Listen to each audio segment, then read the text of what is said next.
soon now. Okay. Just And waiting then for. if you could paste the link in the chat box so that our friends who might want to do a watch party can post it in their own Facebook account. Sure, yeah. I'm starting streaming now, so I'll gonna get you in.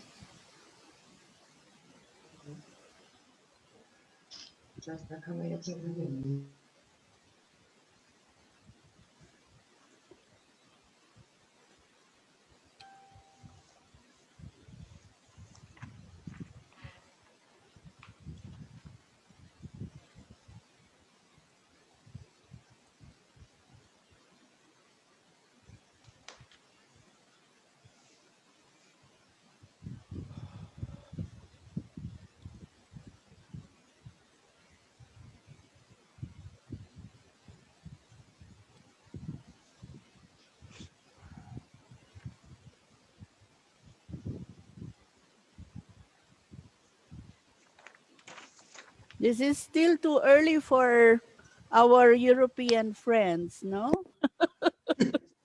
Anyway. No, it's 9 o'clock. I mean, You know, for Sunday, it is really early. yeah. It is before going to church, you know, that is really early. I've posted the link in the chat. Thank And you. at what time do they go to the church? It depends. When you are Catholic, you can go from 6 onwards, and the Protestants or Lithuanian church are normally at 10 or 11. Oh, okay. I think we have gone live. So Yes. Okay. So would you like us to begin now? I think we need to start. And good afternoon, everyone from the Philippines, and to everyone wherever you are and in this part of the world. So we welcome you to the first session of the Peace Day within Peace and War Day within the World Social Forum 2021 online version. So we are quite fortunate to be able to join this year's World Social Forum as the International Peace Bureau moves towards its preparations for the Second World Congress in October 14 to 17 in Barcelona, Spain this year. I would like to welcome you all and to let you know about you know a short introduction into this webinar, and we've set to look at the trends of disarmament issues in Asia with highlight on stories of victories and ongoing people's resistance against militarization in the region. And concluding as well with recommendations. I think that has been also part of the focus of our speakers today, and some proposals for important campaigns that need to be endorsed or developed urgently and ways forward. Um, and as I said, this is IPB's way of providing the space and the opportunities for dialogue and consultations for our future work, especially in Asia and the Pacific region. At this point, I would like to request Eskil, one of our IPB staff in the Berlin office, to give us a brief guide about our Zoom and about our Zoom technicalities. Very brief one, Eskil. Sure, yeah, I'll be as brief as possible, Cora. It's going to be pretty simple. If you later for the Q&As, if you have a question, you can go to the bottom of the screen and click reaction, and then click raise hand, which might be in whatever language your Zoom setting is in. We will then see your hand pop up, and then we know you have a question you want to ask, and we'll add you to the queue of people. So that's pretty much as simple as it gets. Thank you. Thank you, Eskil. And also, I'd like to welcome especially our speakers this afternoon. Very quickly mentioning them and the countries where they came from. We have Enkhsaikhan from Mongolia, JunKyu from Korea, Yayoi Tsuchida from Japan, Roland Simbulan from the Philippines, and Nepram from India, who now resides in exile in the United States. I'd like to introduce our first speaker, Enkhsaikhan Jargalsaikhan. I hope I pronounce your name right. Is a former diplomat of Mongolia and a leader of Blue Banner, an NGO that has consistently campaigned for a nuclear-free Mongolia and is very much part of the Ulaanbaatar initiative for a Northeast Asia nuclear weapons free zone treaty. He is also a member of the International Peace Bureau. So over to you, Enkhsaikhan. Well, thank you very much. Yes, maximum 8 to 10 minutes, please. Thank you. Yeah, okay. If there will be any questions, I guess that you can ask questions later on. I think we're meeting at a very important time when we're witnessing two big, I think, dates. 2 days ago, and we all know, we celebrated the entry into force of the Treaty on the Prohibition of Nuclear Weapons. And today, exactly 75 years ago, General Assembly adopted its first resolution, and it was focusing on nuclear weapons, how to do away with nuclear weapons and other weapons of mass destruction. So this date should remind again the nuclear weapon states of their pledge made more than 53 years ago to negotiate the elimination of nuclear weapons as it was reflected in the Treaty on the Non-Proliferation of Nuclear Weapons, and for us to press more further for its implementation. At least this is what we try to do. Briefly introducing Mongolia, it's the smallest state of Northeast Asia that took an active part in negotiating the TPNW, voted in favor of the treaty, and is now working to accede to it. We have a long procedure. Everything should be translated into Mongolian, and you may make sure that the translation is exact, and so on, so on. So it takes some time, but we're now trying to push the people to be more forthcoming and more quick to accede to the treaty. Of course, 10 minutes is not enough for me or for anyone to focus on many important issues in Asia, issues of disarmament and militarization. I'm sure that my other colleagues representing larger countries will touch upon the issues that they believe is very important.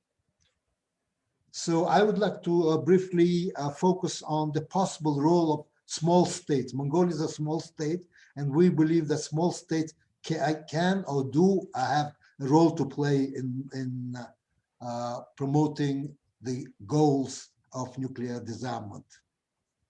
So while the role of big and medium states is quite well known, the role of small states is usually overlooked or unknown.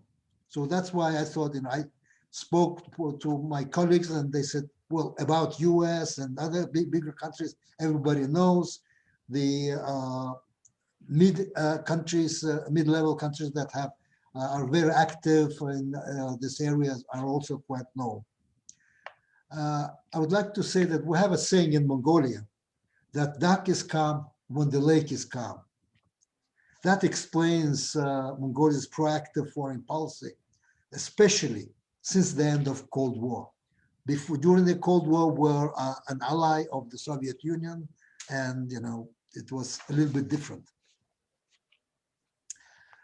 As ally of the Soviet Union during the Cold War, we hosted Soviet military bases in Mongolia, becoming also, in other words, a target of attacks of other states, neighboring or any other states.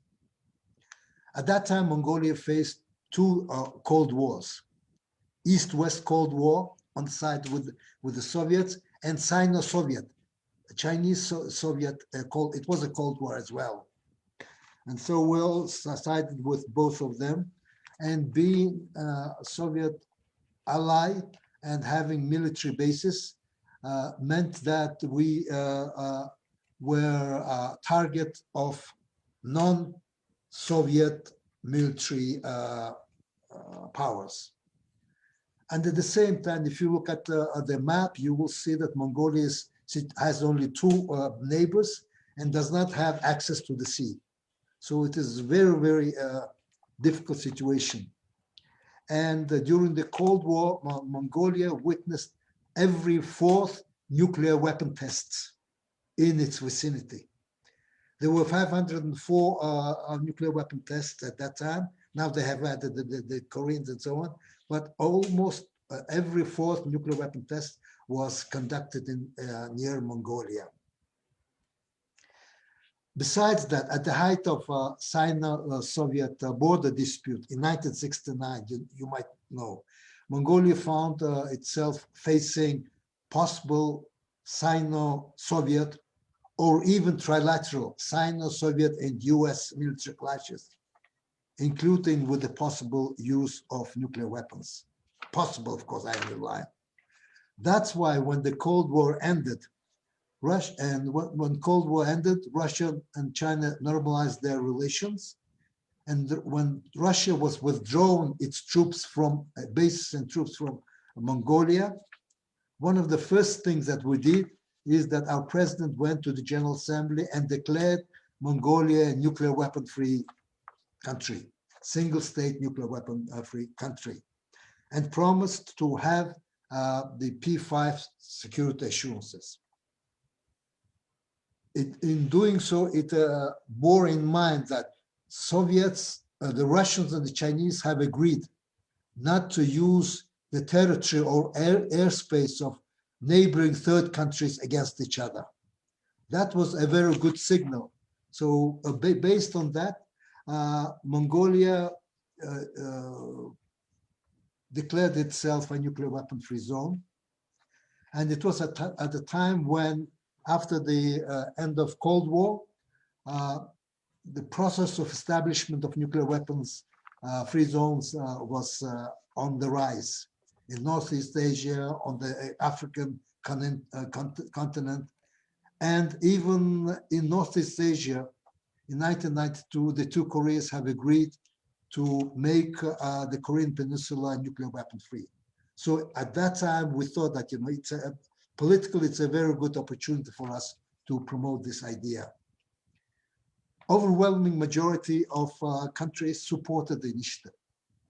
However, the P5 were reluctant to recognize Mongolia as a single-state nuclear weapon-free zone, since they thought, and I would like to explain why, since they thought that doing so would establish a precedent when individual countries or states could declare their territories nuclear weapon-free zones and expect the P5 to provide them with security assurances. They said that it was too much and they should understand, we should understand their position. So based on that, it took about 6 years for us to have the P5 agree to a General Assembly resolution welcoming Mongolia's initiative as a nuclear weapon-free zone. When Mongolia adopted a national legislation, the P5 said, okay, since you have a legislation, you have a General Assembly resolution, what we could do is to promise that we will not use or threaten use of nuclear weapons against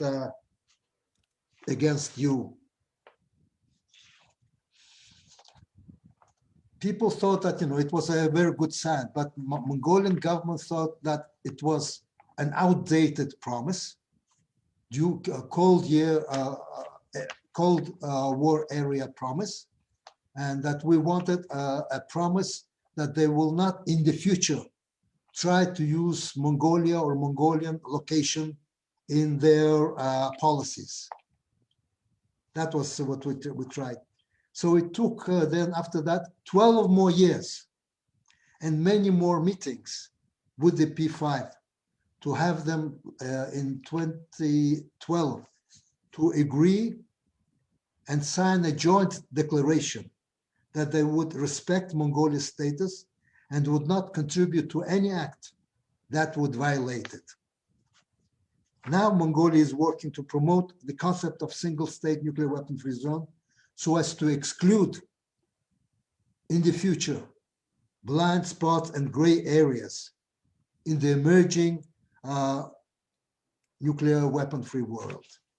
We're not thinking about ourselves, but we believe that it is time to make sure that in the future there'll be no gray zones or blind spots in this sector.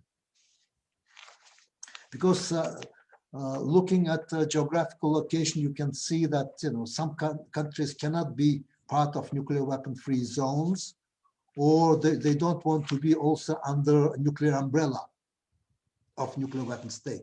So this is the situation where we believe the concept of single-state nuclear weapon-free zones is very important.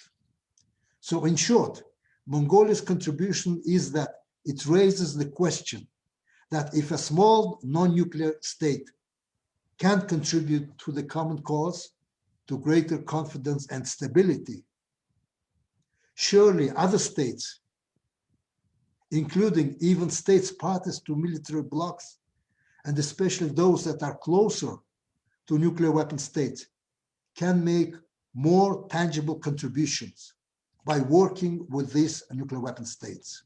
They have an influence. They are allies, so there is an opportunity for them to work closely with them. Mongolian experts in IAEA took part in inspection missions in Iran and North Korea.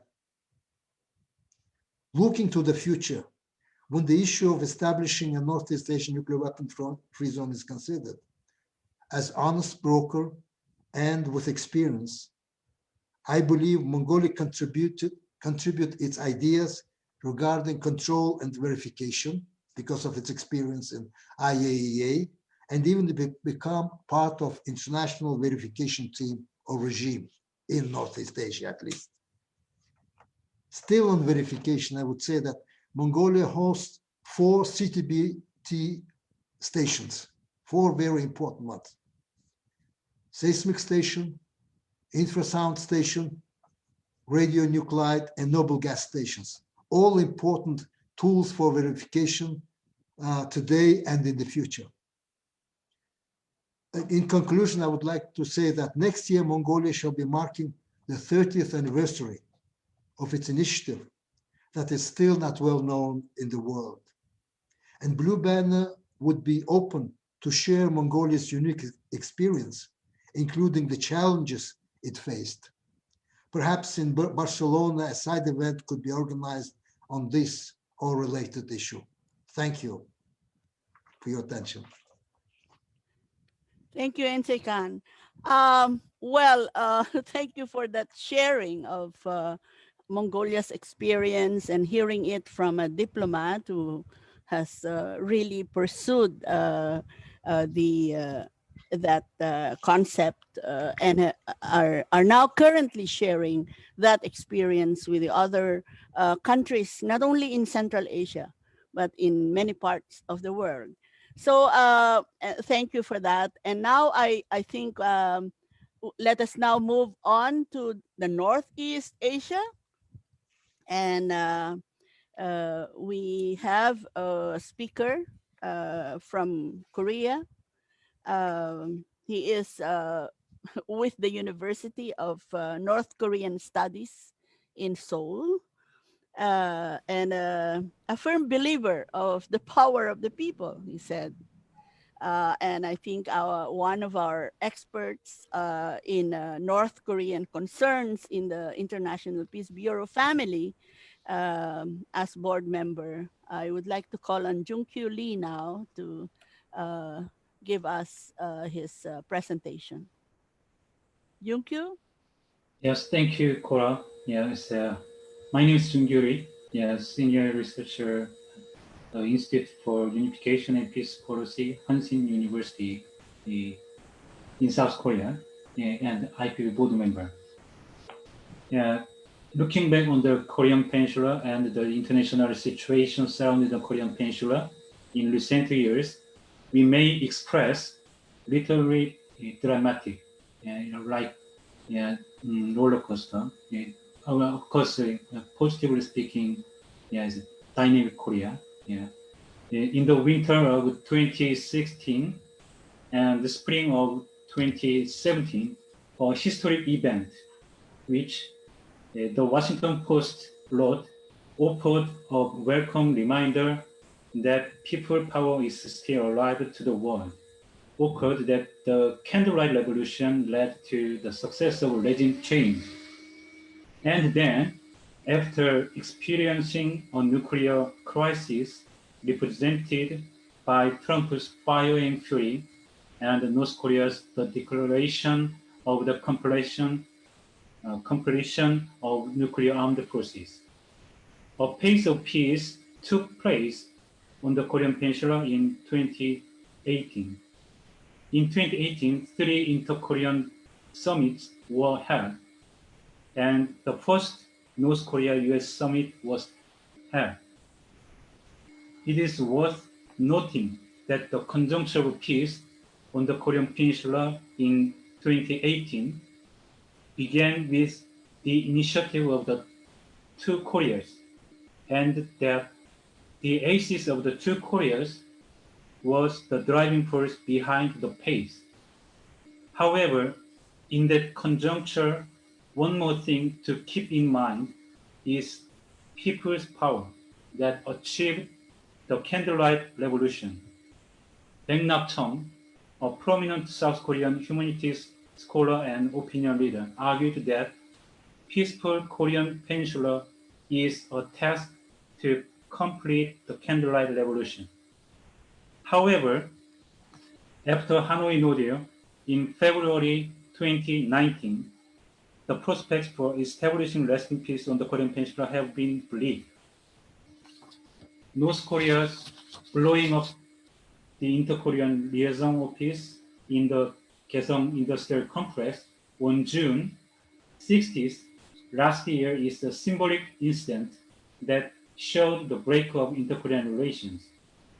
North Korea has announced the policy of strengthening its nuclear capabilities and military power at the 8th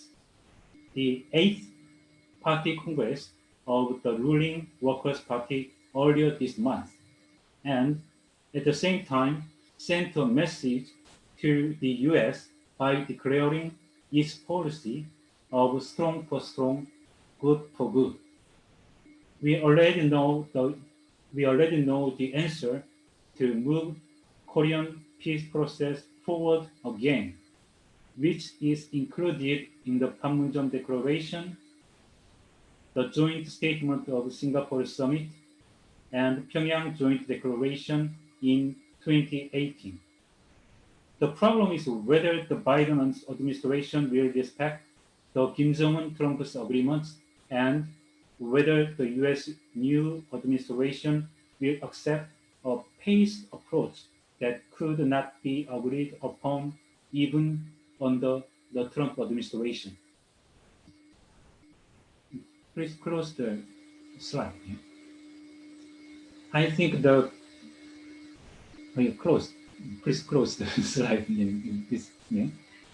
I think the Korean Peninsula should be approached in the context of international politics, especially in East Asia.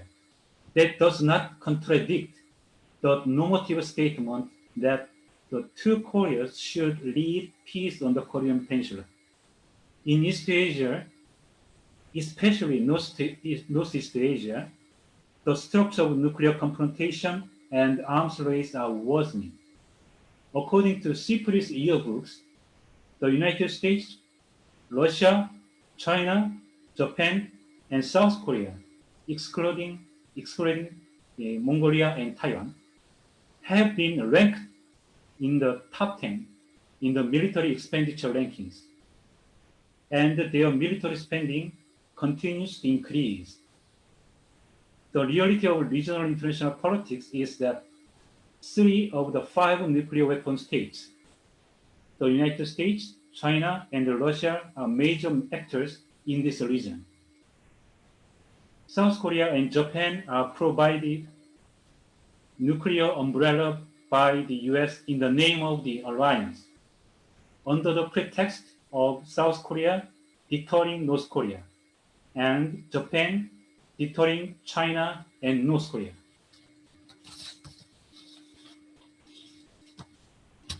The geopolitical struggle between the US and China, from East Asia to Middle East to Africa, have had enormous impact on international politics in East Asia. The US-China confrontation has been taking place recently in all issue areas. It can be predicted that the conflict between the US and China will continue under the Biden administration because the US-China rivalry has entered the stage of strategic competition. The US Indo-Pacific strategy. Yeah, second slide, please. The US Indo-Pacific strategy, which can be called the strategy to contain China, has recently been embodied in the pursuit of QUAD, Quad, which considers Japan, Australia, and India as key members. Furthermore, the US is pursuing Quad Plus. Quad Plus is that encompasses South Korea, New Zealand, and Vietnam.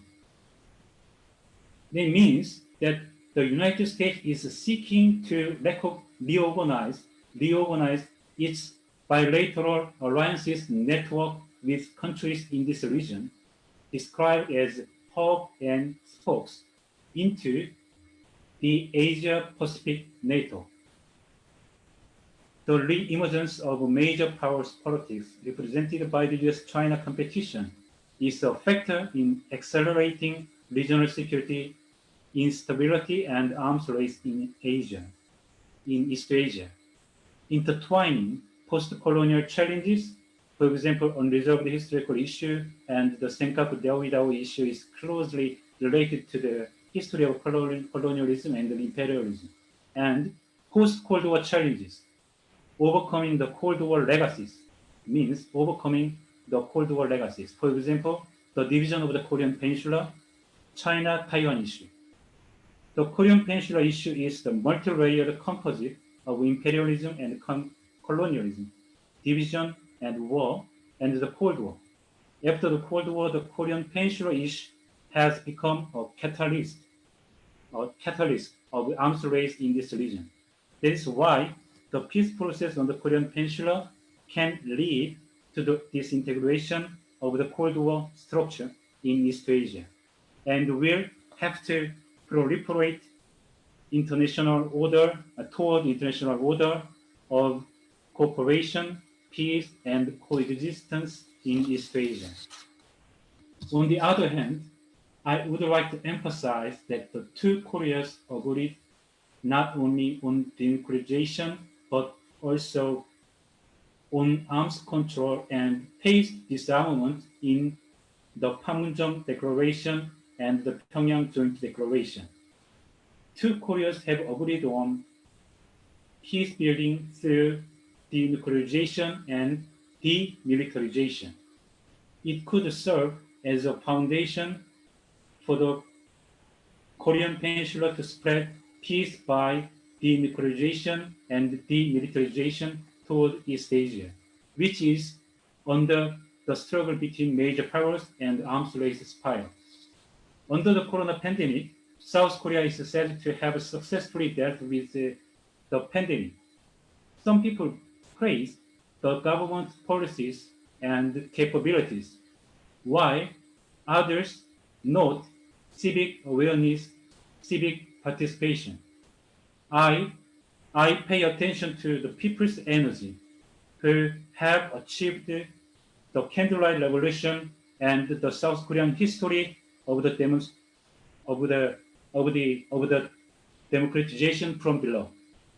The present tasks of struggle for peace must be drawn from that perspective.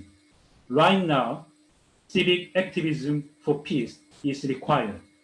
Civic activism means the resolute resistance to all forces and behaviors against peace, including U.S. behavior to reproduce and encourage bloc confrontation, including North Korean nuclear armament and provocative actions, including South Korean government's military buildup, including China's or Japan's behaviors hindering the peace process on the Korean Peninsula.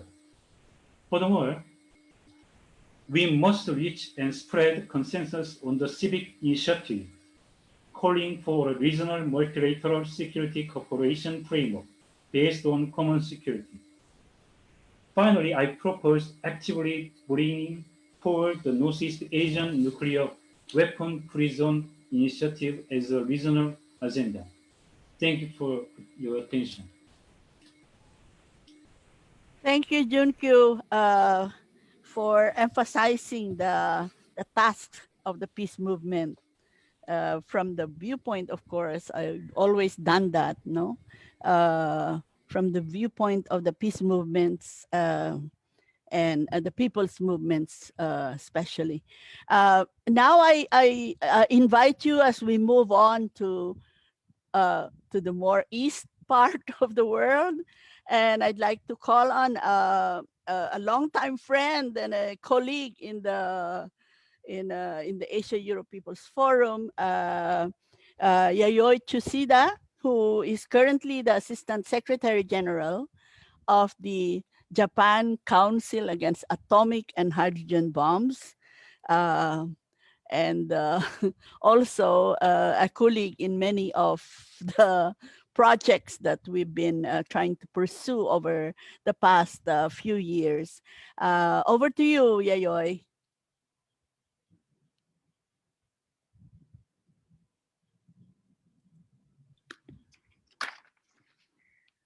Thank you, Cora.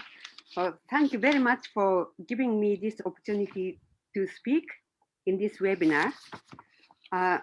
We have been working on strengthening cooperation solidarity with, with the peace movement in Asia to create a peaceful and nuclear weapon-free Asia. So this the theme of today's webinar is very important and timely for us. So I'm very happy to have this opportunity to speak about our plan and campaign to achieve that goal. In Asia, there are 4 nuclear armed states, such as China, North Korea, India, and Pakistan. The Asia-Pacific region is also surrounded by nuclear powers, such as the USA and Russia. Confronting China, North Korea, and Russia, Japan and South Korea are at feud as US allies. As you may know, over North Korea's nuclear issue, the US-North Korea confrontation intensified and went to the brink of a nuclear war in 2017. Historic summit talks between North and South Koreas and between the US and North Korea looked to make a great progress toward the denuclearization and peace of the Korean Peninsula. But this problem is still at a standstill, remaining as a flashpoint of Northeast Asia. Later, a prominent American journalist, Bob Woodward, revealed in his book that the Trump administration had a scenario that if North Korea attacks, the US will retaliate with 80 nuclear weapons. This problem alone shows that we people in Asia are living on the edge of nuclear annihilation. Recently, the US-China hegemony battle has intensified in the region, which has become a major concern for us. China is emerging as an economic and military big power. China has claimed sovereignty over the East China Sea and South China Sea, and is strengthening effective control in these areas by setting up 9-dash lines and constructing military bases in violation of international law. In response, the US, together with Japan, South Korea, and Australia, conducted joint exercises with nuclear-powered aircraft carriers being deployed. It is trying to create a military alliance network to counter and contain China from Japan through Southeast Asia to India, developing free and open Indo-Pacific strategy and Quad. I strongly urge both the US and China to stop such war games and military buildup immediately and seek a peaceful resolution based on international law instead of resorting to armed conflict over nuclear weapons. Under these circumstances, I want to emphasize that removing nuclear dangers from the region is a top priority for us to tackle for achieving peace and security in Asia. To that end, we have an effective means in our hands. It is the Treaty on the Prohibition of Nuclear Weapons. As you know, it was adopted in the UN with support of 122 countries and came into effect just 2 days ago on January 22nd. Now 86 countries have signed and 52 ratified. Entry into force of it is a milestone in human history as it marks the start of the end of nuclear weapons. It bans all activities of nuclear weapons from possession, manufacture, development, testing to use and threat to use. I want to propose you to carry out a campaign in each country to urge your government to sign and ratify the treaty. At the UN General Assembly in 2020, the resolution of the Treaty on the Prohibition of Nuclear Weapons obtained support from 130 countries. It accounts for 2/3 of the UN member states. Support for the treaty is advancing as the major driving force to achieve a world without nuclear weapons.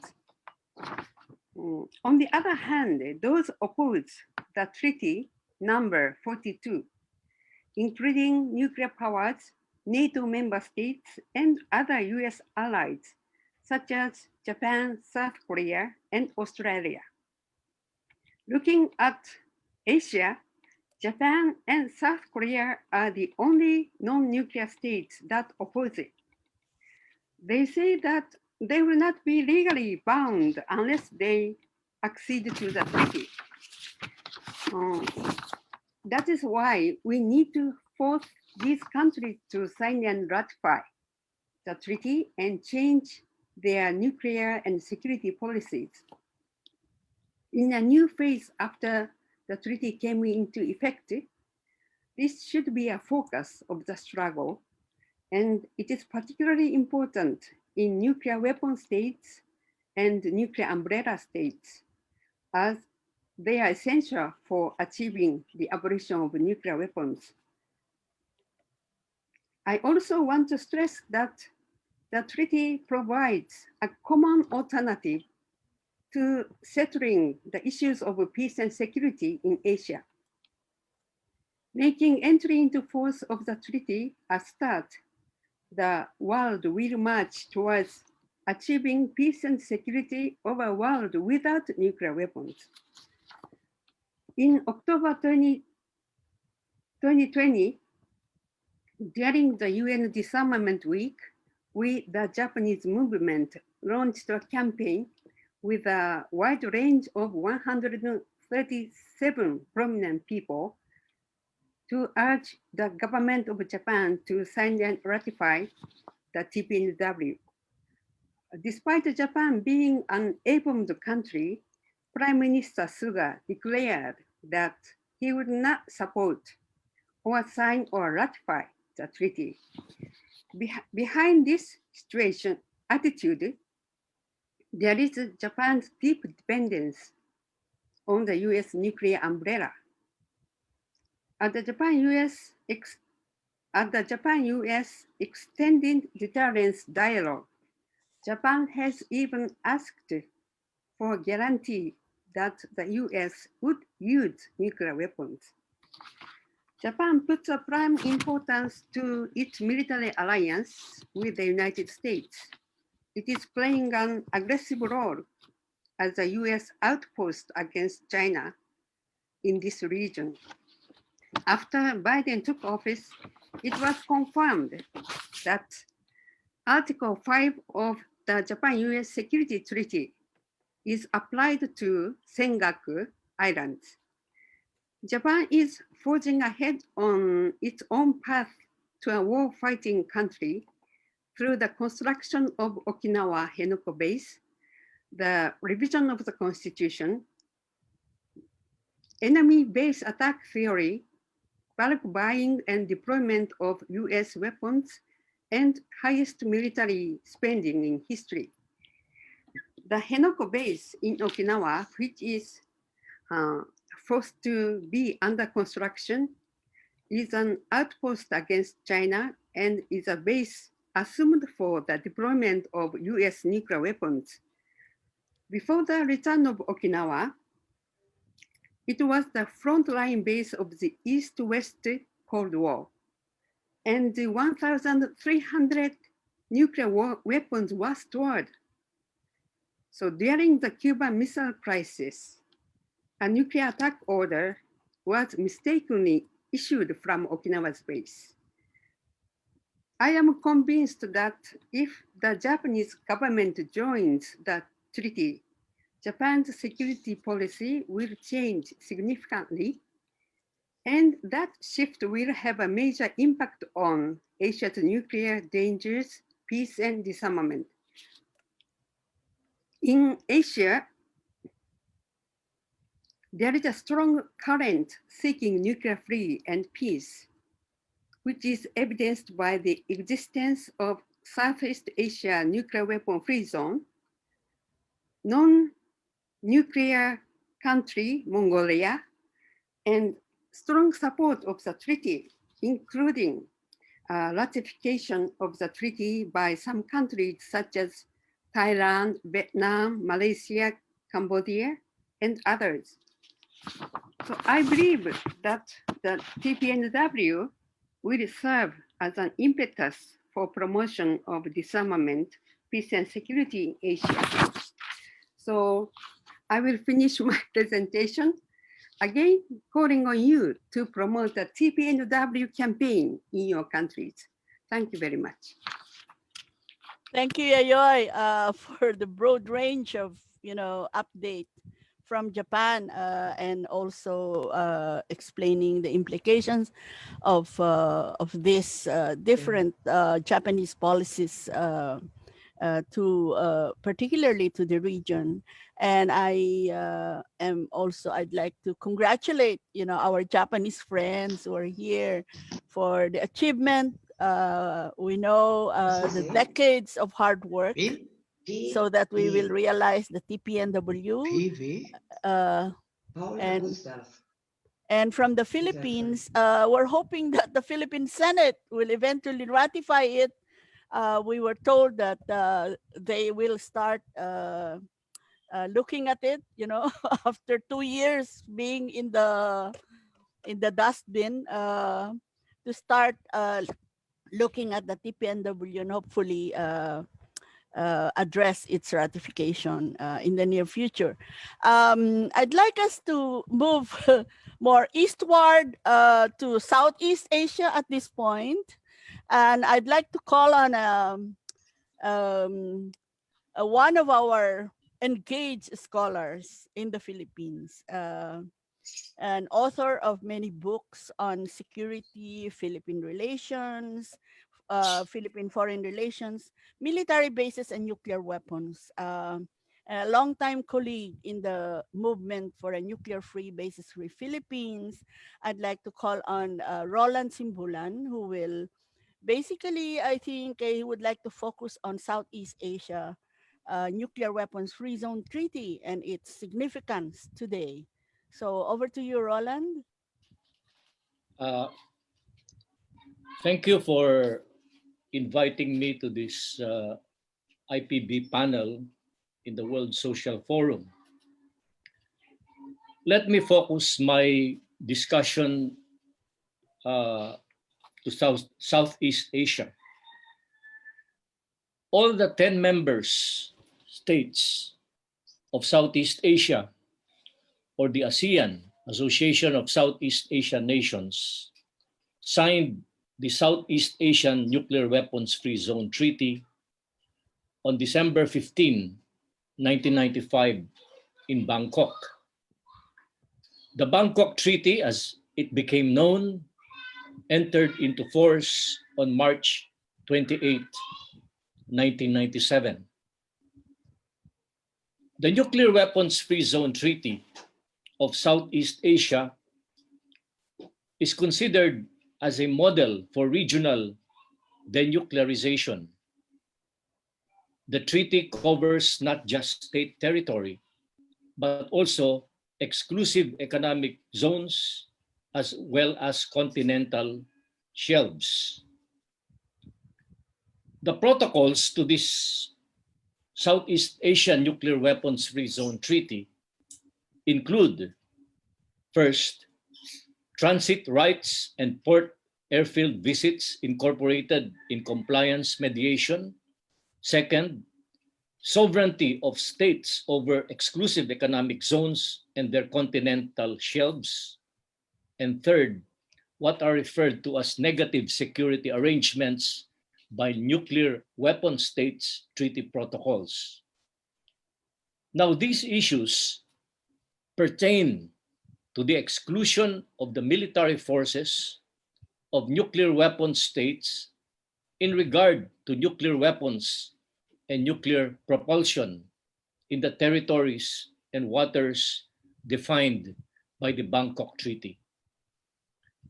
In many ways, the Nuclear Weapons Free Zone Treaty was inspired by the Philippines' prohibition of nuclear weapons under its 1987 Constitution, drafted and ratified after the 1986 People Power Revolution in the Philippines.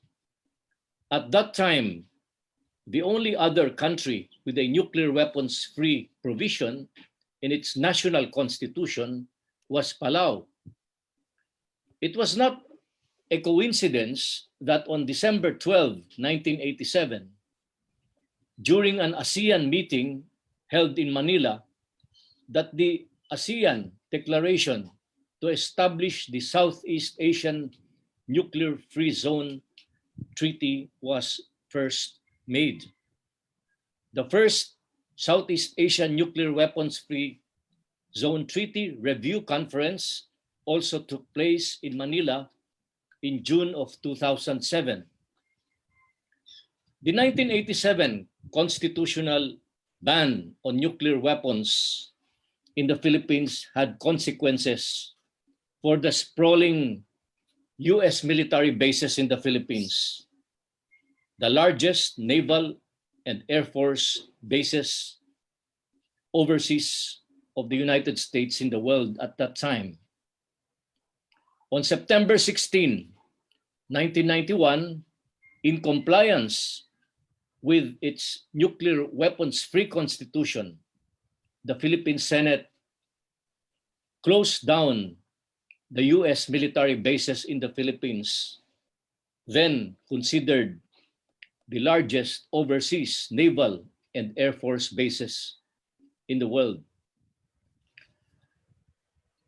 Some have raised the question, if you are banning the entry of something from your territory, do you negotiate the terms with the potential violators? Let us say illegal drugs, or do you ban it outright with the enforceable laws in your territory? This is comparable to the standard customs requirement to declare that they are not importing contraband and with an option to inspect by the host country. Should ASEAN states be informed of movement within the region of nuclear-armed and even nuclear-propelled vessels or fleets, whether they belong to the United States, China, France, UK, Russia? Whenever such vessels enter ASEAN territorial waters and their EEZs in compliance with the Nuclear Weapons Free Zone Treaty of Southeast Asia? Can the ASEAN state parties require nuclear weapon states entering the nuclear weapons free zone to certify that they are not carrying nuclear weapons? If the possession of nuclear weapons is illegal in the ASEAN region, could the state and municipal laws of ASEAN be activated to ensure that the Nuclear Weapons Free Zone Treaty is effectively enforced? A visiting foreign traveler or tourist cannot declare that, quote, I neither confirm nor deny that I am carrying narcotics or contraband material upon entering a foreign territory, including its territorial waters. Should a state be allowed to do this? As expected, the strongest objections to the Nuclear Weapons Free Zone Treaties protocol, under which the 5 nuclear weapon states are asked to respect the treaty and not to violate it, have come from the United States. The US Navy and the US 7th Fleet is one of the most active users of the South China Sea, long treated by the United States as part of its so-called American Lake. The global economic rise of China, especially in the ASEAN region, means that the United States and China are now jockeying for dominance of the South China Sea and the Western Pacific. However, long before China began its recent fantastic claims to sovereignty over the entire South China Sea, the US perceived the treaty as restricting, if not challenging, the unhampered operations in the region, especially of the US 7th Fleet. The South China Sea is now a regional, if not a global flashpoint as a result of China's assertiveness in the area and the rebalancing of US military forces through its Asian pivot, which was started by President Obama. Thus, can we blame the ASEAN countries for being concerned about the South China Sea when this is an active lake for Russian, American, Chinese, British, and even French naval navies which have, according to the 2014 Federation of American Scientists, the largest nuclear arsenals in the world. In 1994, the Nuclear Free Philippines Coalition, or NFPC, which at that time I chaired, recommended the following proposals to the ASEAN Commission for the Southeast Asian Nuclear Weapons Free Zone Treaty through the Philippines Department of Foreign Affairs. And I now still affirm these proposals. First, that the ASEAN should seek concrete steps and measures to enforce and effectively implement the spirit and letter of its Nuclear Weapons Free Zone Treaty and put more muscle into the Southeast Asian Nuclear Weapons Free Zone Treaty Commission, which ASEAN established precisely to put teeth to the treaty. Second, being the only state with a nuclear weapons free zone, with a nuclear weapons free constitution, the Philippines, following the spirit of the Southeast Asian Nuclear Free Zone Treaty, which it inspired, should encourage the 9 other ASEAN states to adopt nuclear weapons-free policies, either through their constitutions or through parliamentary legislation, as was done before in New Zealand.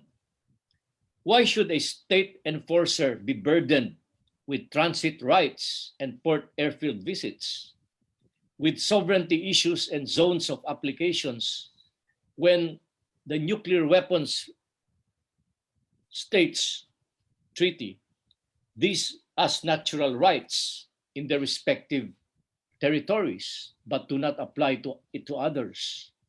Finally, to make an enforceable and effective nuclear weapons free zone treaty, we should consider a situation where ASEAN can tap the expertise of its very vibrant civil society organizations, especially non-state entities and non-government organizations, in monitoring and implementing the Southeast Asian Nuclear Weapons Free Zone Treaty.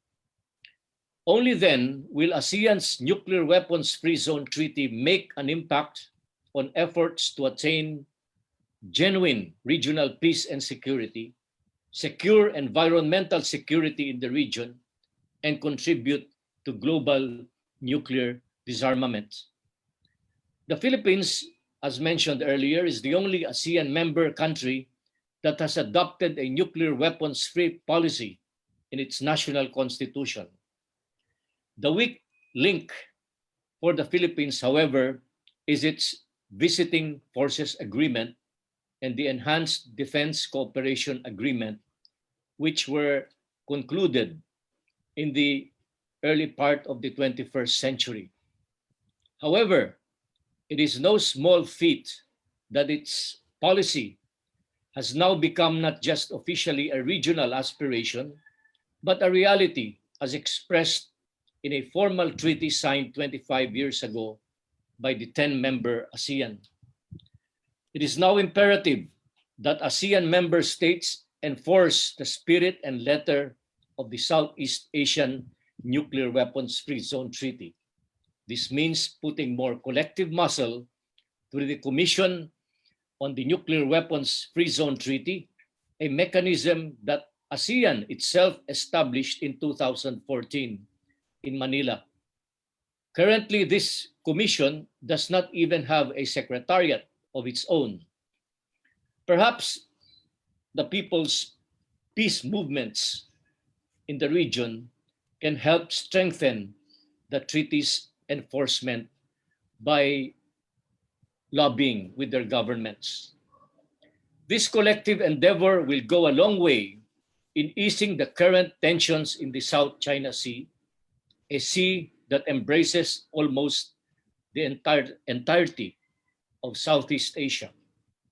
It may also get us closer to sustaining regional and global peace and economic prosperity. Thank you. And I'm very happy to participate in this panel. Thank you, Roland. This is a very important input, particularly for us who are working on the Southeast Asian issues. The civil society organization of the ASEAN People's Forum. We would like to bring this into that dialogue, and hopefully we can address that as one of the important dimensions of our work in Southeast Asia.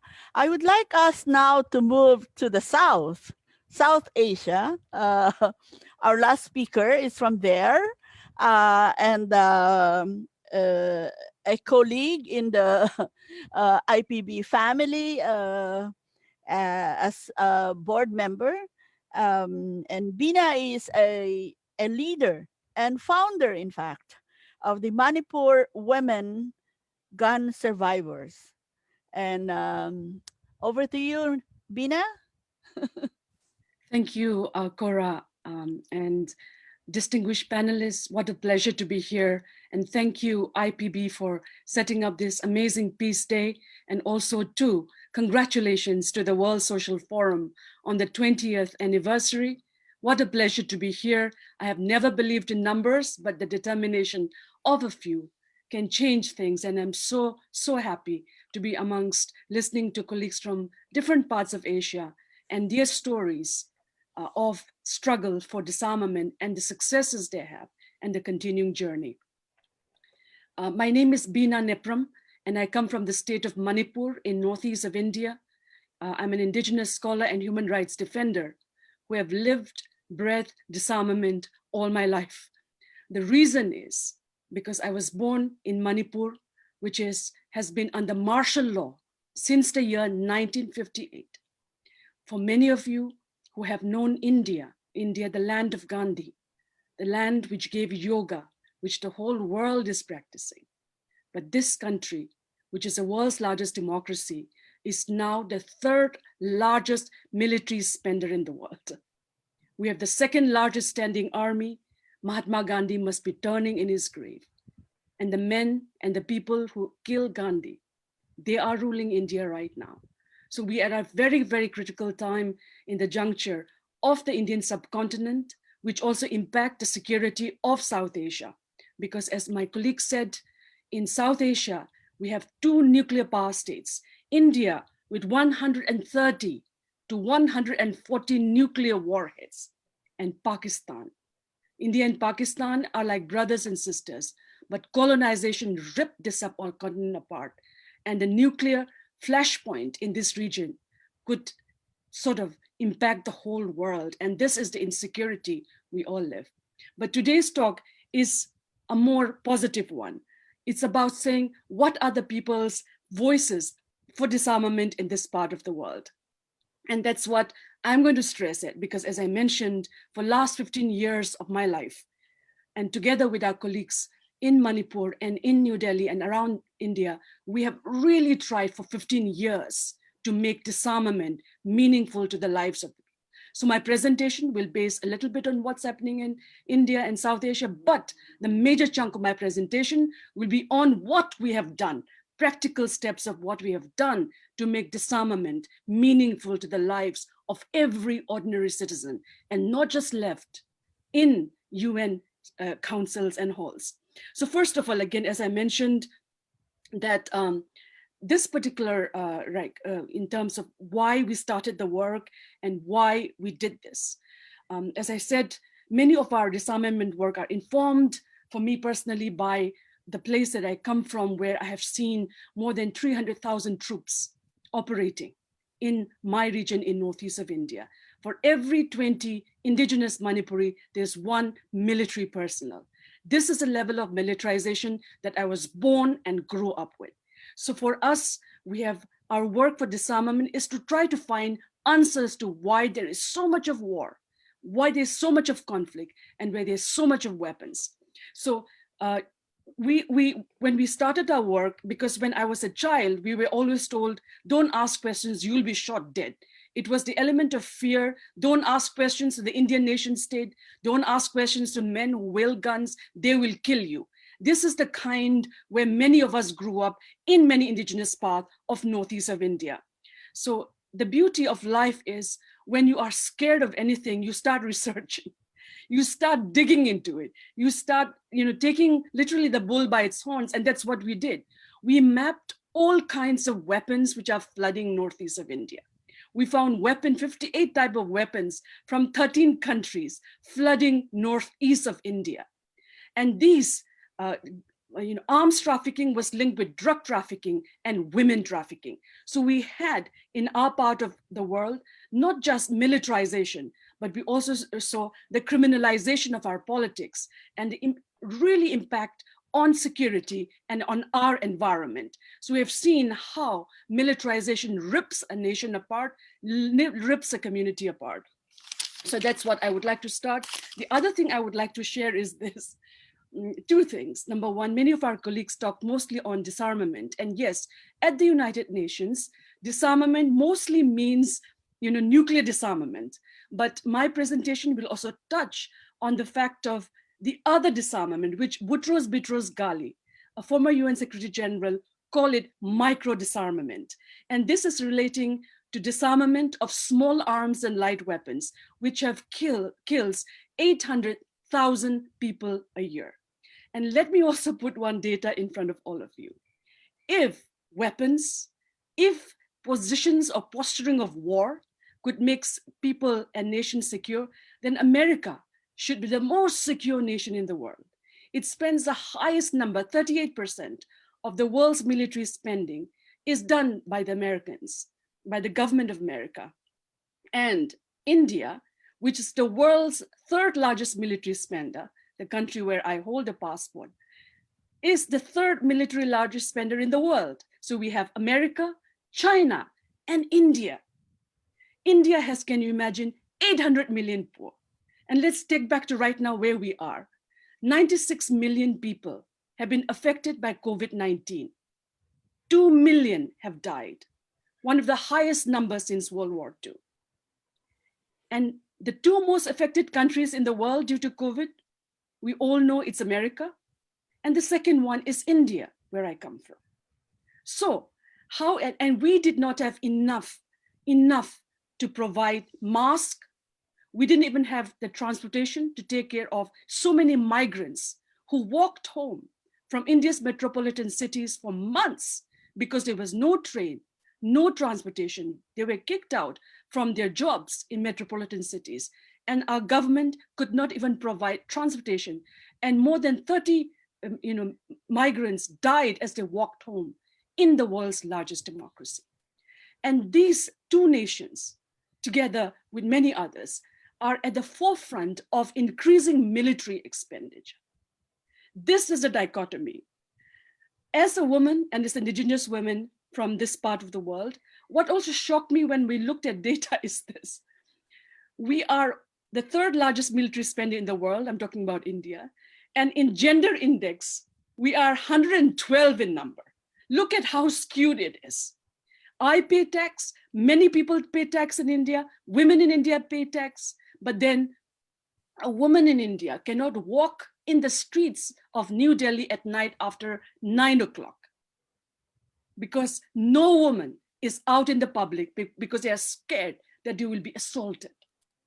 I have lived and worked in New Delhi for more than 10 years of my life, and I have seen what insecurity means and what is the name done in the name of security, of buying more and more weapons.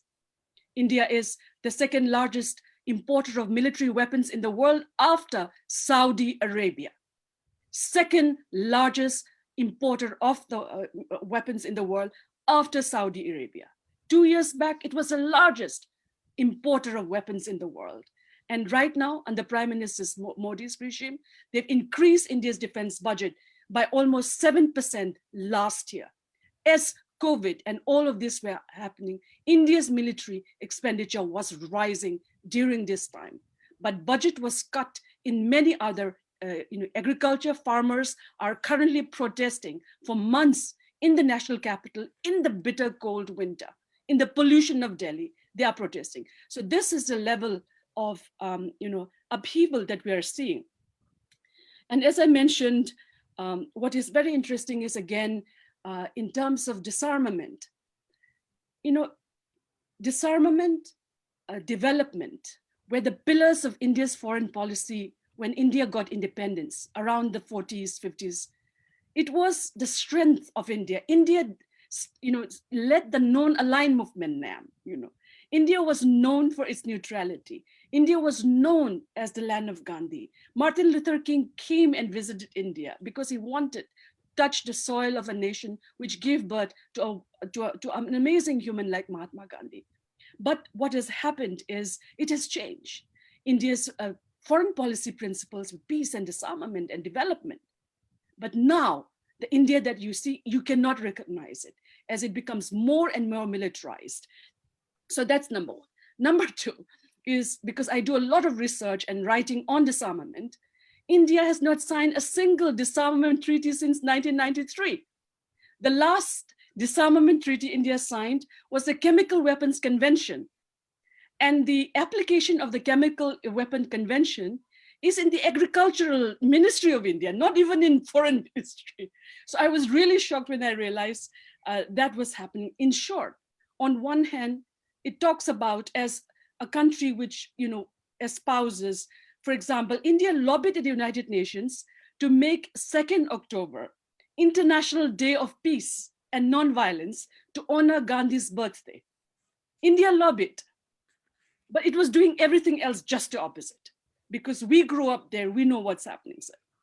So again, so come to the real important point of, so what we did, again, as someone who was born and raised in a conflict area where we have seen so many kind of violence and weapons in flux there. For example, I have done a lot of research, which I published in a book called South Asia's Fractured Frontier, in which I have written where illegal small arms were flooding my region. So if you buy an illegal American M16 weapon in the South Asia arms market, you get a landmine free. This is the level, it's not in shops where you get buy one, get one free. We get hand grenades for like $5, and young children are throwing it. So in short, what I'm saying, and then little bullets which cost 50 cents, this is what we, during our research, we realized how human lives could be taken so easily. 9mm guns are so easily available. Who is arming them? Who is supplying them? So all of this we tracked down and we realized that this level of insecurity isn't going to work. So we did two things. First, in New Delhi, I'm not from New Delhi, India's capital, but we came to Delhi from our indigenous area, and we set up in 2007 the Control Arms Foundation of India. Again, this is to bring to the point of what are people in Asia doing for peace and disarmament. So we set up the Control Arms Foundation of India in 2007 in India's capital, New Delhi, to drive home the point that if 3 to 4 Manipuris in my home region are being killed with small arms, 12 Indians are shot every day due to small arms and light weapons. India, after United States, has the highest civilian possession of firearms in the world, 40 million firearms in possession by Indians. And this is, again, I repeat, from the land of Gandhi, for which yoga comes from, which is supposed to give peace and serenity to all of us. But the country which is giving that is not peaceful at all, is what I'm trying to say. The other thing is, we set up the Control Arms Foundation of India. What do we start? India has, all right, okay, so the final thing is, so we did that, and then we started working with Indian parliamentarians. It's really important that our parliamentarians who claim to represent us to hold parliamentarians accountable. So we raise questions in Indian parliament. We try to raise advocacy work at the national level and work with people in Kashmir, North, South, East, and West India. So Control Arms Foundation of India was what we did. We also took part in many disarmament negotiation treaties around the world. We were there for the Arms Trade Treaty. We were there for the Convention to ban nuclear weapons. And I was there when the Nuclear Weapons Treaty was passed at the UN in 2017. And finally, what is really important for us to do is also the fact that we also started the Manipur Women Gun Survivors Network to get women and disarmament, because women have been left out in many decision-making processes. And so we started the Manipur Women Gun Survivors Network to work with survivors of wars and conflict, because their voice are the strongest. They know what is happening. So to end, our quest for peace is greater than the thirst of war of many of our nation states. And we have to follow where the money is, ensure that money is invested for peace and not for war. And this for us should not be a project. It should be a commitment of a lifetime, intergeneration. And this is what the voices of people for peace and disarmament will be strong here, and will be strong in the days and months to come. Thank you. Thank you, Bina. That has been a very good presentation. And, you know, as you have, we have a saying in the Philippines, you know, that it is at, you know, at the time of darkness when you could really see the light. This at its brightest. I think that applies for all of our speakers today. And moving on quickly, I realize that we have very little time for our Q&A, or for our participants to comment or ask questions, but I think we could have 10 minutes. And after that, right after that, I'm going to ask our speakers to give us, you know, very quick 1 minute concluding remarks before Eskil give us a summary and a closing remark of this session. So can I, anybody who would like to ask question or, you know, make a comment from our participants or from our speakers? Well, I see that Enkhsaikhan has raised his hand. So can we have your 2 minutes, please, so that others can have the time to also to speak? Yes, first of all, I would like to say that I have received a lot of information from all the speakers.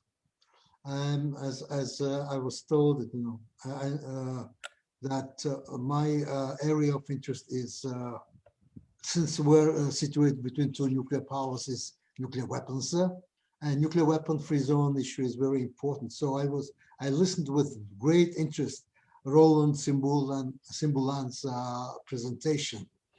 I think he has dwelt on a number of very important issues which I'm not quite well aware of. And I was going to ask whether Roland would be able to send his statement to us, so that we will have time to read again and again, and perhaps even get in touch with him. Thank you very much. Yes, sure.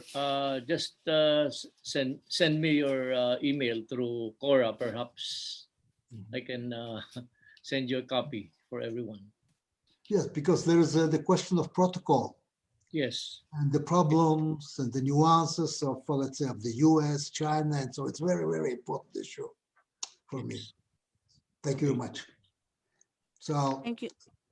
Through Thank Cora. you, Enkhsaikhan. Yes, I would encourage everyone to, you know, note your, in the chat box, your email address, so that, you know, it could be helpful in our exchanges. And I'm sure that for all our speakers, if you could possibly send us the text of your presentation, that would be great, so that we can share them with our friends who are not present here today. I saw Rainer Brown raise his hand. So Rainer, please.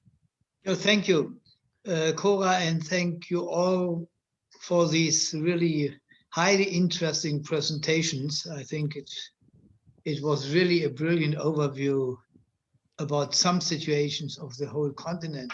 My question is to all of you, maybe you can answer is in 20 seconds in your final words. Asia is a continent full of conflicts and full of wars, full of armed conflict. How do you see the alternative? Is the strategy and policy of common security developed by Palmer and Willy Brandt for Europe also possible for more regional peace structure in different parts of Asia? Well, I think that Rainer has addressed the question to everybody. And I think by way of your concluding remarks, I'm going to ask every one of you to respond to it, include that your response to your concluding remarks. So can I ask, maybe we should, where would we start? Can we start with JunKyu, please?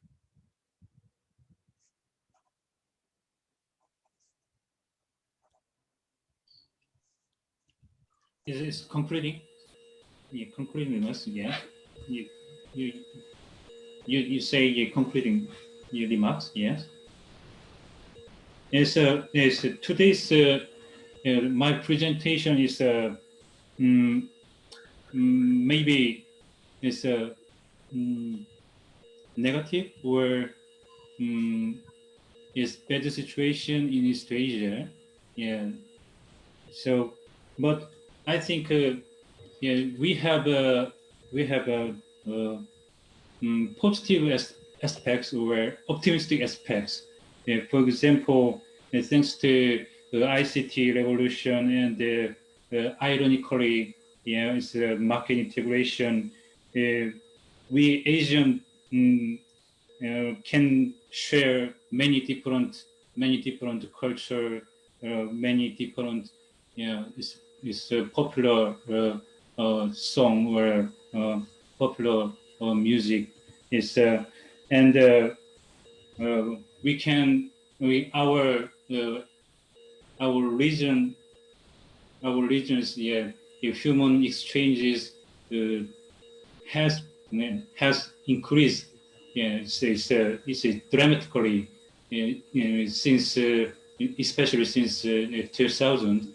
So it's that is those is a kind of is our regions is optimistic aspects. Yeah, I think it's those factors is our regions optimistic factors. Yeah, thank you. Thank you. Yayoi, can we hear from you? And I think also if you could possibly respond to Rainer's question and comment. You know, we are pleased to inform you that we could develop cooperation with Korean movement about about creating a nuclear-free and peaceful Northeast Asia. You know, we could establish cooperation and joint work to urge Japanese and Korean governments to sign and ratify the treaty. I think this is an important way to achieve nuclear-free and peaceful Northeast Asia. And this year, our organization want to expand this this floor for nuclear-free and peace into Southeast Asia. So so we expect to do positive, to be active in APF and other forums to pursue peace and security in Asia. So so today, I was interested. I could learn a lot from the report of Dr. Simbulan, and I cannot pronounce your name properly, but from Mongolia, Enkhsaikhan. So I think I need to study more about the experience of Mongolia and the Southeast Asian nuclear weapon free zone. So I want to strengthen. I want to communicate more with you both, and I will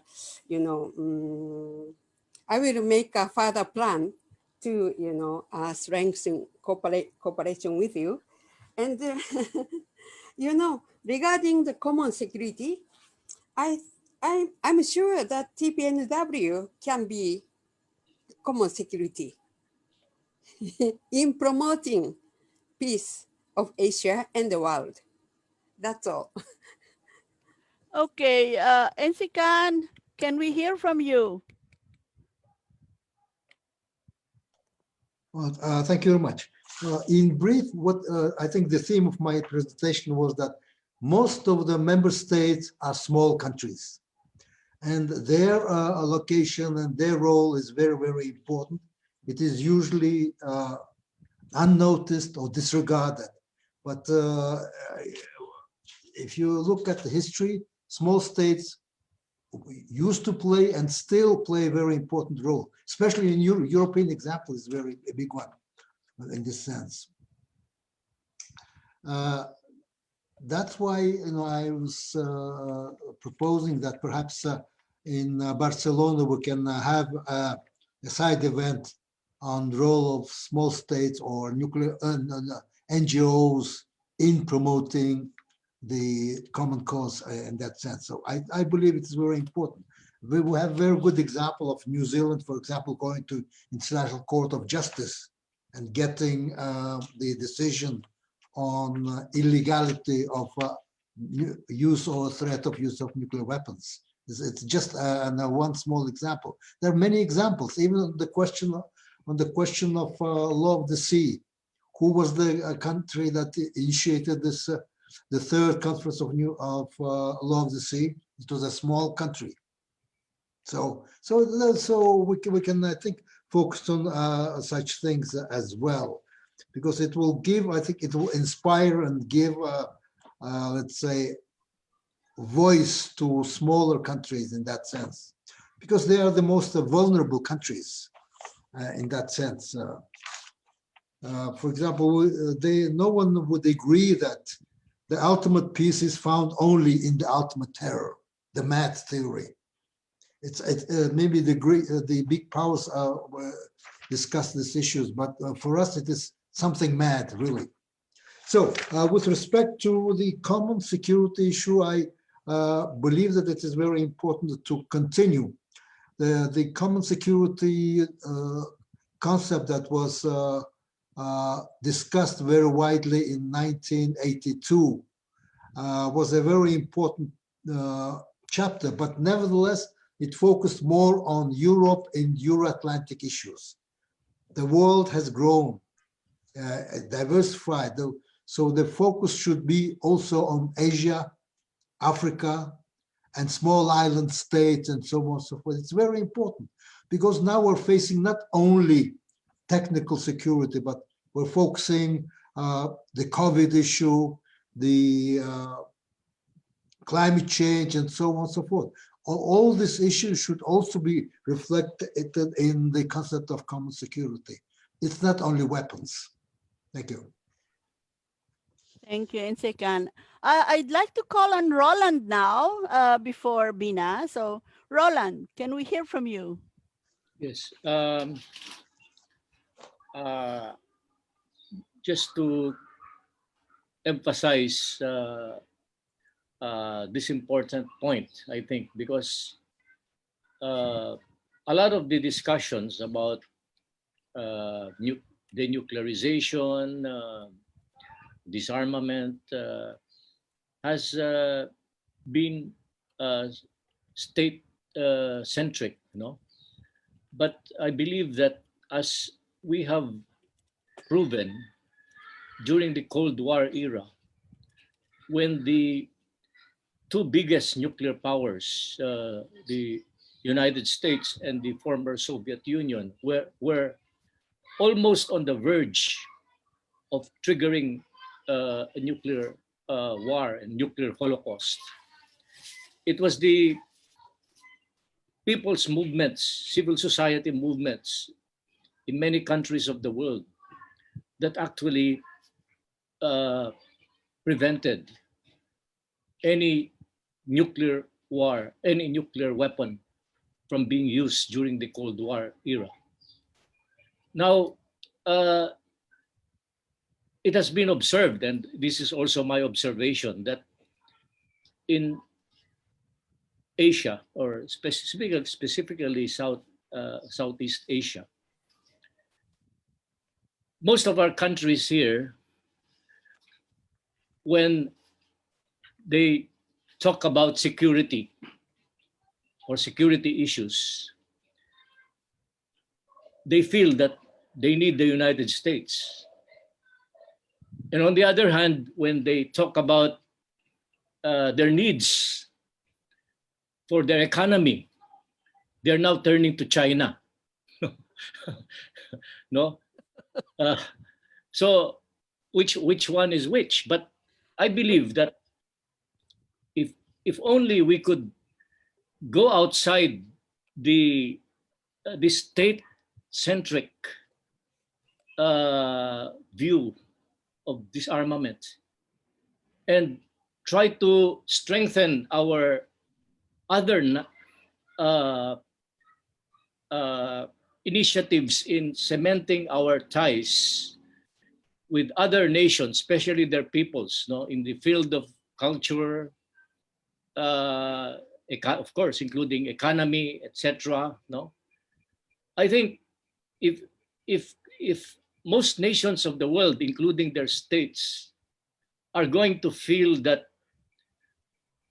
anyone who disturbs, no, in terms of conflict, initiating or starting a conflict with any country, whether it's a nuclear war or a non-even conventional war, if they feel that any kind of conflict is going to damage or they're going to lose a lot, in other words, no, especially in our highly globalized world today, no, where there's a lot of interaction, not just among states, but especially among civil society groups and its citizens. So if we could strengthen these bonds, no, and use this globalization, this kind of globalization, and really strengthen it in such a way that all of us will feel that we will be at a loss, a great loss, if anybody initiates any conflict. I think we will be closer to not just a nuclear-free world, but even a really free, peaceful world that can be sustainable. Thank you. Thank you, Roland. Finally, may I ask Bina to kind of end this portion of our session today. So can you do that, Bina, please? Yes, thank you so much. And I love what Roland just said, that disarmament has to go beyond state-centric approach and have a more people-to-people's approach. And I think as Ambassador Enkhsaikhan also said, I think it's good to do both. Really, in India, we have a saying, the fish starts rotting from the head. So we have to go to our nation states, we have to go to the UN, we have to go to the multilateral treaties, but then it has to be straight. And this is where my final remarks come from. As I mentioned, making disarmament meaningful to the lives. Till today in India, whenever we talk about disarmament, people think as if we are talking some mumbo jumbo. It's like they don't get it. They feel India needs money and more militarization to always attack China or attack. It's all about attacking. It's all about defending. But when a woman in the streets of Delhi is sexually assaulted, and a woman in India is sexually assaulted, a girl, at every 22 minutes, a rape happens in India. They do not consider it as a national security issue. So again, these are, how do you define national security? In fact, in Control Arms Foundation of India, we are preparing to actually go to court to ask India to define what is national security, when you can't even protect a 2-month-old baby from sexual assault and 7-year-old baby, child from a sexual assault. So these are some of the when we talk about common security, we're also talking about people security. Yes, Asia, which is home to 2/3 of the world's humanity. There is lots of conflict. Afghanistan was bombed by America 7,000 times. 7,000. That's why President Obama, with due respect, was known as a drone president then. So South Asia and Asia has been facing the brunt of many of the superpowers, millions of bombs on Laos, millions of bombs and war in Southeast Asia, and currently in South Asia. So I think we have to do that. And my final point is this: it's so important to get gender and disarmament. We have to really ensure youth and disarmament, and also propose that we have to start young, from literally young age, to how to instill the culture of peace, even to a kindergarten. They know everything. We are parents, we are grandparents. We know how a young child's mind develops. So as we do, it has to be intergenerational to be able to build that culture of peace, to resist wars and militarization, which Asia truly needs. Thank you. Thank you, Bina. And finally, I'd like to call on Eskil to give us a summing up of this. And also, I think we'd like to ask him to do a closing remark. No? Eskil, over to you. Sure. Thank you, and thank you all for allowing me to say a few words here today. I will do my best to be as short as possible, as we have a long day ahead of us. And if all the other ones today will be half as good as this one has been, then I think we can say that the World Social Forum Day on Peace and War will have been a true success. And I want to start off by first thanking all of our wonderful speakers. You have shown us that disarmament and collective action against nuclear weapons, against arms, both small and large, is an urgent requirement, not only for the safety of people in Asia, but for the safety of everyone and people everywhere. And looking back to Enkhsaikhan's talk, I think that the possible role of small states in disarmament, and take an example of his country, Mongolia, is an invaluable lesson. If a small state can contribute to the process of nuclear disarmament, surely other states, even members of alliances like NATO, can make tangible contributions to making this world a safer place. I also want to thank JunKyu, who showed us the meaning of the Korean peace process as it relates to the East Asian perspective and the peace and stability in the region in general. We must definitely continue to struggle for peace on the Korean Peninsula and the principles of common security, as this also means struggling for peace in East Asia and common security in East Asia. And Yayoi also hammered in the importance of the nuclear issue, and also gave some fascinating insights into the responsibility of countries like Japan in this fight, both with regards to its past and to its future, bringing up the important issues of the antagonizing impact of US-China relations, which are only set to worsen, I think. I don't think Biden will be a big difference there, sadly. I also want to thank Roland for his words to the tensions in the South China Sea region and the importance that the TPNW has had to this region, and how important smaller states and non-nuclear armed states are to create a denuclearized world through the creation of things like the TPNW. I also want to thank Bina for her impassioned speech on disarmament and the role of indigenous communities which are still deprioritized, overlooked, and marginalized, communities like those in Manipur. I also want to thank her for bringing up the essential issue of gender equality and gender-based violence and abuse. Surely we can't say that any country is at peace if half the population lives in fear. And I think that's an invaluable thing to take away from her speech. And we need to keep this at the forefront of the agenda as we continue to oppose the continuing armament of South Asia and the wider world. Lastly, I hope you will all continue to take action on these issues, both speakers and participants, and bring these issues to the front of the agenda at the IPB World Peace Conference, which we'll have in Barcelona in October. I would also like to thank Cora for her splendid moderation and coordination of this event. And yeah, I thank you all again, and hopefully we will see each other again throughout the day at our other events. Thank you. Thank you, Eskil. It's always excellent to end with the words from our next generation of peace and disarmament activists. And I would like to thank Eskil for his important contribution to organizing this webinar, as well as his important work as he was with the IPB staff in Berlin. And I'm sure that would not be the end of his engagement with our issues at IPB. And he would, of course, I hope to look forward that he would see him in Barcelona in October. So with that, I don't know whether we should get a group picture, Eskil, or do we have time? I think 1 minute. I think we have time for a quick group photo. Yes.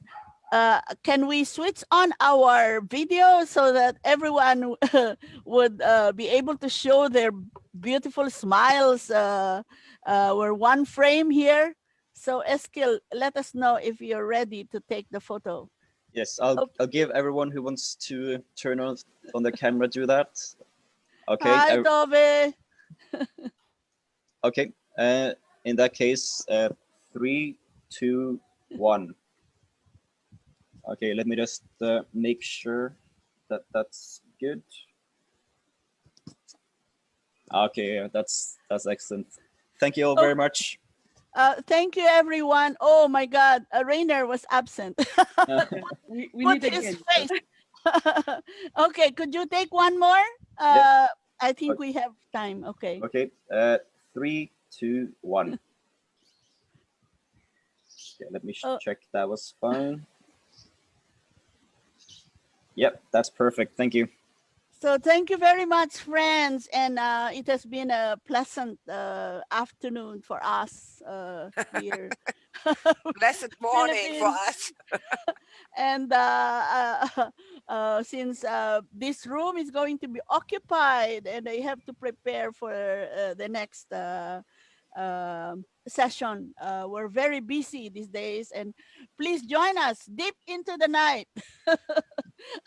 Depending on where you are, we have very good sessions for the whole day today. And I hope that, onward to the new decade of boundless possibilities and opportunities, despite the challenges we face during this pandemic. Long live international solidarity.